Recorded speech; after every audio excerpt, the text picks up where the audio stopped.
Railway ते Shyam YouTube channel पर आप सभी लोगों का स्वागत है। आज की इस वीडियो में मैं आप सभी लोगों के लिए रेलवे ग्रुप डी भर्ती परीक्षा 2025 के लिए जो हमारी पीवाईक्यू प्रश्नों की सीरीज चली, उस सीरीज में आज का अपना ये सेट संख्या हो जाती है 50। और आज का जो पेपर कराने वाला हूँ वो पेपर हो जाएगा 30 अगस्त 2022 की तृतीय पाली का। तो आज की इस वीडियो को आपको शुरू से लेकर के एंड तक फुल वॉच करते हैं। आज की वीडियो और आज का कंटेंट अगर आपको पसंद आए तो प्लीज़ इस वीडियो को अपने दोस्तों के पास है शेयर कर दीजिएगा। और लगातार मैं जो आपको पीवाईक्यू प्रश्न करा रहा हूँ, ये बुक का नाम है किरण पब्लिकेशन की रेलवे ग्रुप डी पीवाईक्यू प्रश्नों की बुक वॉल्यूम 2। अगर आप तैयारी करना चाहते हैं तो एक बुक को परचेज है कर लीजिएगा और अपनी तैयारी को बेहतर बनाइएगा। तो चलिएगा पर शुरू करते हैं आज का अपना ये रेलवे ग्रुप डी पीवाईक्यू प्रश्नों का सेट संख्या 50। फिर संख्या 4 के साथ शुरू होती है। आपके साथ 4 नंबर का प्रश्न आ जाएगा। वो क्या कहता है, थायरॉक्सिन हार्मोन के निर्माण के लिए किस खनिज की आवश्यकता होती है? तो बताओ कौन से खनिज की आवश्यकता होती है? तो थायरॉक्सिन हार्मोन के निर्माण के लिए आयोडीन की आवश्यकता होती है। 4 का दूसरा ऑप्शन देने वालों का करेक्ट आंसर हो जाएगा। अगला प्रश्न आ जाता है प्रश्न संख्या 5 है कि जब एटीपी में टर्मिनल फॉस्फेट लीकेज को जल के उपयोग द्वारा तोड़ा जाता है तो कितनी ऊर्जा मुक्त होती है? तो बताओ कितनी ऊर्जा मुक्त होती है? 5 नंबर प्रश्न का राइट आंसर आपको देना है। 5 के चारों ऑप्शन आपकी स्क्रीन पर शो हो रहा है। तो इसमें 30.5 किलो जूल अपॉन मोल ऊर्जा मुक्त होती है। 5 का पहला ऑप्शन देने वालों का राइट आंसर हो जाएगा। चलिएगा अगला प्रश्न आ जाता है आपके सामने प्रश्न संख्या 6 है कि प्रारंभिक हिंदू दर्शन में जीवन के कितने चरण निर्धारित किए गए हैं? तो बताओ कितने चरण निर्धारित किए गए हैं? तो प्रारंभिक हिंदू दर्शन में जीवन के 4 चरण निर्धारित किए गए हैं। यानी 6वें नंबर प्रश्न का पहला ऑप्शन देने वालों का राइट आंसर हो जाएगा।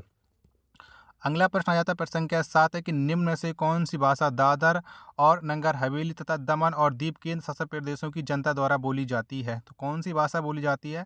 7 नंबर प्रश्न का राइट आंसर आपको देना। तो यहाँ पर गुजराती भाषा बोली जाती है। 7 का पहला ऑप्शन देने वालों का राइट आंसर हो जाएगा। अगला प्रश्न आ जाता है प्रश्न संख्या 8 है आपके सामने कि 30 वाट का एक उपकरण 12 वोल्ट की बैटरी के साथ संयोजित है। उपकरण में प्रवाहित धारा डॉट डॉट होगी। तो बताओ कितनी धारा प्रवाहित होगी? 8 नंबर प्रश्न का राइट आंसर क्या हो जाएगा? तो इसमें जो धारा प्रवाहित होगी वो 2.5 एम्पियर की होगी। 8 का पहला ऑप्शन देने वालों का राइट आंसर हो जाएगा। अगला प्रश्न आ जाता है प्रश्न संख्या 10 है कि ऑक्सीजन श्वसन के लिए डॉट डॉट की उपस्थिति की आवश्यकता होती है। तो बताओ किसकी उपस्थिति की आवश्यकता होती है? 10 नंबर प्रश्न का राइट आंसर क्या हो जाएगा? तो इसके लिए ऑक्सीजन की उपस्थिति की आवश्यकता होती है। 10 का चौथा ऑप्शन देने वालों का राइट आंसर हो जाएगा। चलिएगा अगला प्रश्न आ जाता है आपके सामने प्रश्न संख्या 13 है कि निम्नलिखित में से किसने 19वीं एशियाई 100 यूपी बिलियर्ड्स चैंपियनशिप 2022 में 8वीं बार एशियाई बिलियर्ड्स का खिताब जीता था? तो ये खिताब किसने जीता था ये आपको बताना है। प्रश्न संख्या 13 का राइट आंसर क्या हो जाएगा? 13 के चारों ऑप्शन आपकी स्क्रीन पर शो रहा है। तो ये खिताब जो जीता था वो पंकज आडवाणी ने जीता था। 13 का चौथा ऑप्शन देने वालों का राइट आंसर हो जाएगा। चलिएगा अगला प्रश्न आ जाता है प्रश्न संख्या 14 किसी वस्तु को एक -10 डायोप्टर क्षमता वाली लेंस के मुख्य अक्ष पर 15 सेंटीमीटर की दूरी पर रखा गया है। निर्मित प्रतिबिंब डॉट डॉट होगा। तो बताओ कैसा प्रतिबिंब बनेगा? 15 नंबर प्रश्न का 14 नंबर प्रश्न का राइट आंसर क्या हो जाएगा? तो इसके लिए जो प्रतिबिंब बनेगा वो आभासी और सीधा बने जाएगा। 14 का तीसरा ऑप्शन देने वालों का राइट आंसर हो जाएगा। नेक्स्ट प्रश्न आ जाता है प्रश्न संख्या 15 है कि विद्युत जनरेटर संबंधित निम्न कथनों पर विचार कीजिएगा।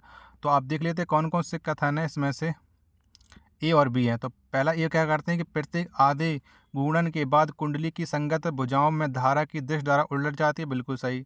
बी वाला क्या कहता है कुंडली में प्रेरित धारा की दिशा फ्लेमिंग के दाएं हाथ के नियम का उपयोग करके ज्ञात की जा सकती है। उपरोक्त कथन में से सही कथन। तो दोनों सही हैं, ए और बी दोनों। 15 का दूसरा ऑप्शन देने वालों का राइट आंसर हो जाएगा। चलिएगा अगला प्रश्न प्रश्न संख्या 17 है कि जुलाई 2022 में लोकसभा द्वारा पारित राष्ट्रीय डोपिंग रोधी विधेयक 2021 के निम्नलिखित में से किस एजेंसी के लिए एक वैधानिक ढांचा तैयार करने का प्रावधान करता है? तो ये किसके लिए प्रावधान करता है? 17 का आंसर आपको बताना है। 17 के चारों ऑप्शन आपकी स्क्रीन पर शो हो रहे हैं। तो ये नेशनल एंटी डोपिंग एजेंसी यानी नाडा करता है। और 17 का जो जितने लोगों ने पहला ऑप्शन दिया है उनका ये राइट आंसर हो जाएगा। वीडियो और कंटेंट पसंद आ रहा होगा तो प्लीज़ वीडियो को लाइक और चैनल को आप लोग सब्सक्राइब करना बिल्कुल ना भूलें। 18 नंबर का प्रश्न आ जाता है उन वस्तुओं की पहचान करें जिनके मूल्य में गिरावट आने से उसकी मांग में कमी आ जाती है। तो ये कौन सी वस्तु हो जाएंगी? 19 नंबर प्रश्न का 18 नंबर प्रश्न का राइट आंसर क्या हो जाएगा? तो ये गिवन वस्तु हो जाएंगी। 18 का चौथा ऑप्शन देने वालों का करेक्ट आंसर हो जाएगा। चलिएगा अगला प्रश्न देखते हैं कि अगला प्रश्न कौन सा आ जाता है। तो 20 नंबर का प्रश्न है कि भारतीय संविधान में संवैधानिक संशोधन के माध्यम से कितने विकास एवं कल्याण संबंधी विषयों को राज्य से पंचायती राज संस्था में स्थानांतरित किया गया है? तो कितने को किया गया है? 20 का आंसर आपको बताना है। तो ये हो जाएंगे 29। 20 का तीसरा ऑप्शन देने वालों का राइट आंसर हो जाएगा। चलिएगा अगला प्रश्न देखते हैं कि अगला प्रश्न कौन सा आ जाता है। तो अगला प्रश्न है आपके सामने प्रश्न संख्या 26 है। जब तक किसी वस्तु की सीमांत उपयोगिता डॉट डॉट होती है तब तक व्यक्ति हमेशा उस वस्तु की अधिक मात्रा लेना पसंद करेगा। तो बताओ कैसी उपयोगिता होगी? 26 का आंसर आपको बताना। तो ये धनात्मक। 26 का पहला ऑप्शन देने वालों का राइट आंसर हो जाएगा। चलिएगा अगला प्रश्न आ जाता है आपके सामने प्रश्न संख्या 29 है कि निम्नलिखित अभिक्रिया में उत्पाद पी की पहचान कीजिएगा। चूना पत्थर से बनेगा P+CO2। तो क्या हो जाएगा? 29 का आंसर आपको देना है। तो ये हो जाएगा CaO यानी S हो जाएगा। 29 का चौथा ऑप्शन देने वालों का राइट आंसर हो जाएगा।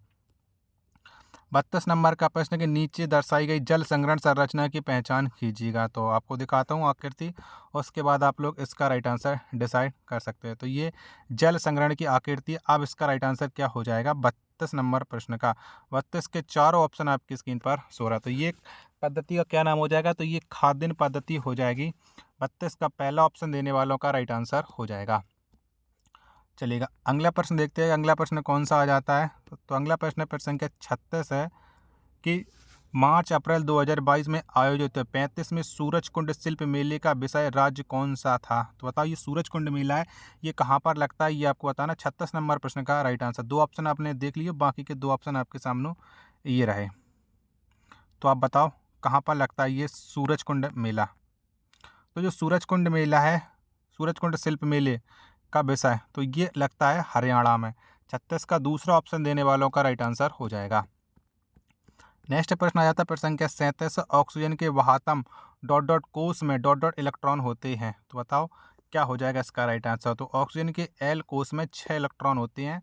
37 का दूसरा ऑप्शन देने वालों का राइट आंसर हो जाएगा। चलिएगा 39 नंबर का प्रश्न आ जाता है कि निम्नलिखित में से किस रक्त समूह को सर्वदाता कहा जाता है? तो बताओ कौन से रक्त समूह को सर्वदाता कहते हैं? 39 का राइट आंसर क्या हो जाएगा? तो ये ओ को कहा जाता है। 39 का दूसरा ऑप्शन देने वालों का राइट आंसर हो जाएगा। प्रश्न संख्या 40 आ जाता है कि भारतीय संविधान के भाग 4A में शामिल मौलिक कर्तव्यों की कुल संख्या कितनी है? तो बताओ कुल कितनी है? तो यहाँ पर मौलिक कर्तव्यों की जो कुल संख्या हो जाती है वो 11 हो जाती है। 40 का दूसरा ऑप्शन देने वालों का राइट आंसर हो जाएगा।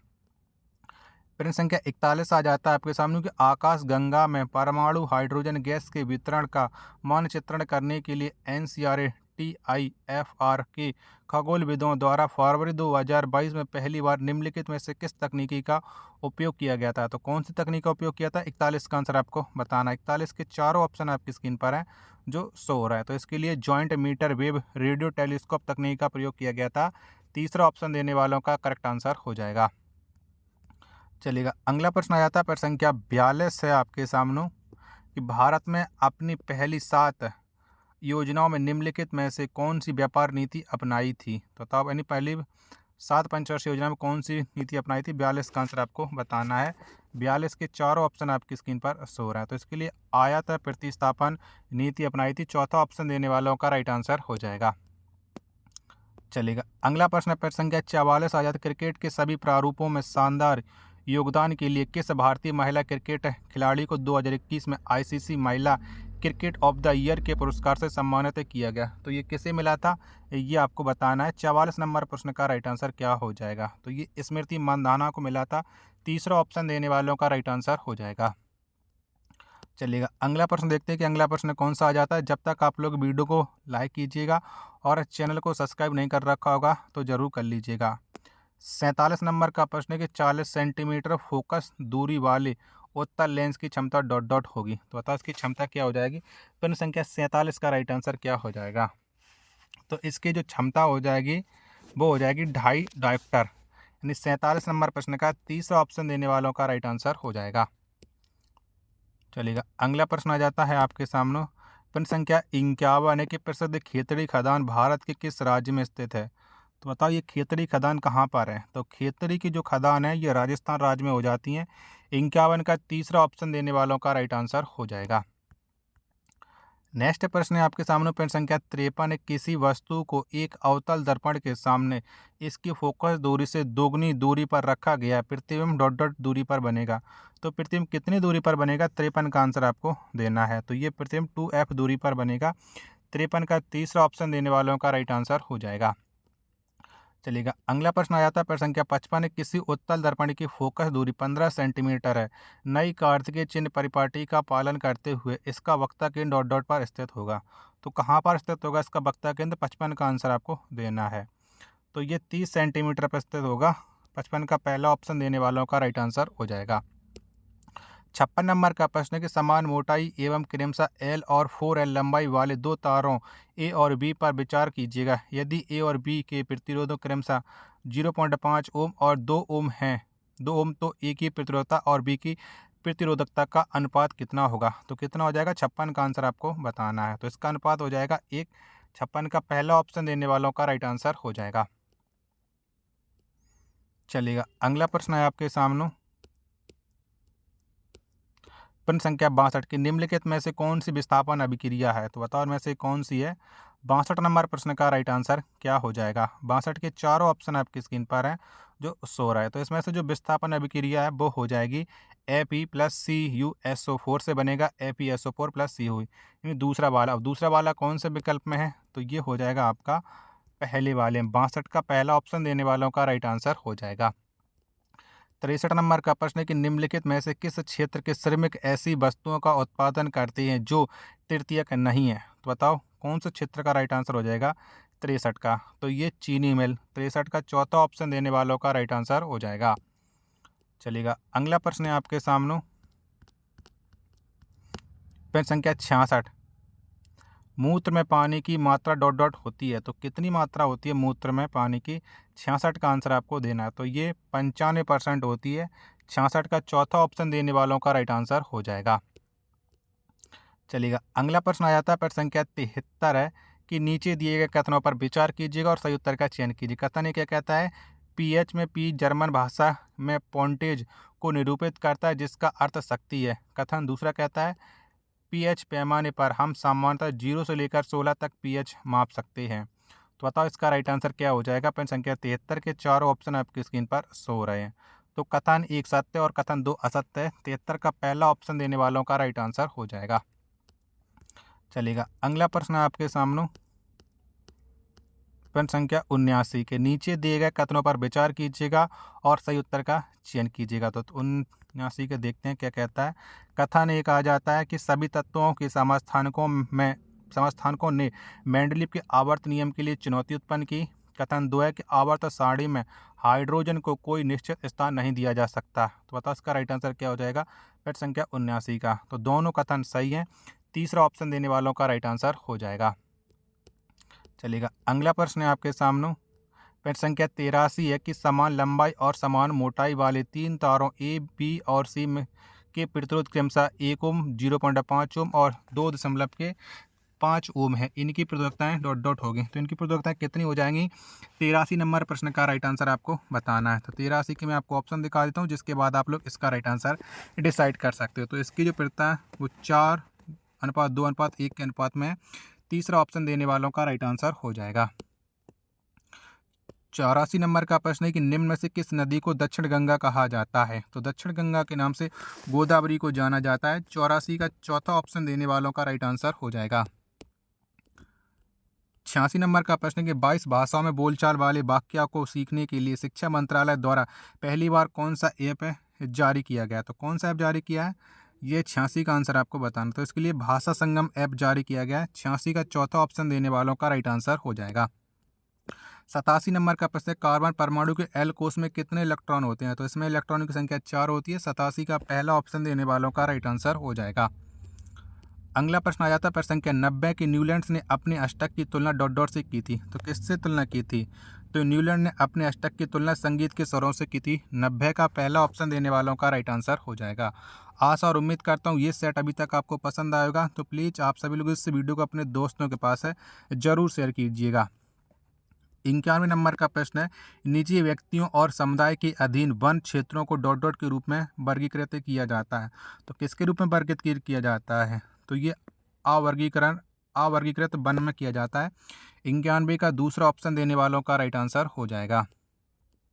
92 नंबर का प्रश्न आ जाता है आपके सामने कि निम्न में से कौन राज्य सरकार और नगर निगम के बीच मध्यस्थ की भूमिका निभाता है? तो कौन निभाता है? तो ये नगर आयुक्त निभाता है।